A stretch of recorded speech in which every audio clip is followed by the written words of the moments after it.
Со дня создания дискуссионного клуба Всемирного Абхазо-Абазинского конгресса на этой площадке активно ведется работа по нескольким направлениям. Одно из них – экология и защита окружающей среды. Поэтому многие темы посвящены сохранению растений и правильному выращиванию различных видов культур на территории республики. В течение работы по направлению экологии и защиты окружающей среды уже состоялось 4 встречи. Это встреча отдельная по проработке проекта, который мы будем реализовывать в рамках дискуссионного клуба. Это встреча с Савелием Читанава, с главой Государственного комитета Абхазии по экологии и охране природы. И встреча с директором Института экологии Романом Дбар. На этот раз очередными гостями дискуссионного клуба ВАК стали глава офиса ФАО в Абхазии, Международной продовольственной и сельскохозяйственной организации ООН, а также ученые Института экологии АНА, которые рассказали об интегрированной защите растений, включающей в себя несколько методов борьбы с сельхозвредителями. При этом было отмечено, что одним из самых опасных на сегодняшний день все же является химический метод. Раз и навсегда надо всем запомнить, что если мы используем химический способ или метод борьбы с чем-либо или с кем-либо, имеется в виду вредный организм, болезнь или что-то такое, результат будет, он быстрый, но, как говорится, отзыв будет тоже незамедлительный. Любое химическое вещество имеет период разложения или, если хотите, полураспада, и оно всегда будет сохраняться в нашей экосистеме. Деятельность организации ФАО на территории республики направлена конкретно на интегрированную защиту растений в Абхазии. Мы организуем и проводим проект внедрения интегрированной защиты растений посредством выполнения полевых школ фермеров. Что это такое? Условно, один участок, один фермер, у него несколько культур.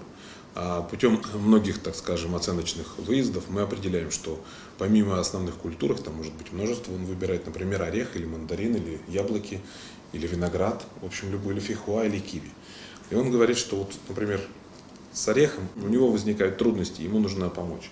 Наша команда призвана здесь научить фермера, как правильно бороться, на что ему следует обращать внимание.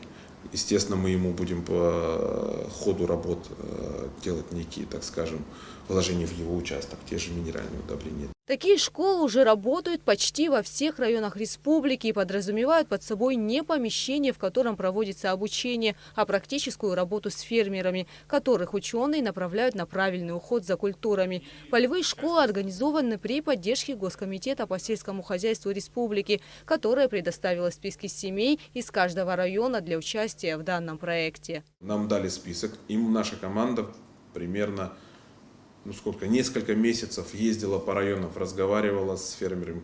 Очень много людей отказывалось, поверьте. Например, один только Гагарский район, у нас было почти 9 собеседований, и у нас в итоге только 2 человека, которые согласились участвовать. Причины называют люди самые разные. Вот. По поводу набора, это не то, что там как открытая какая-то вакансия. Вот то, что нам дал Минсельхоз, мы согласно этому списку идем.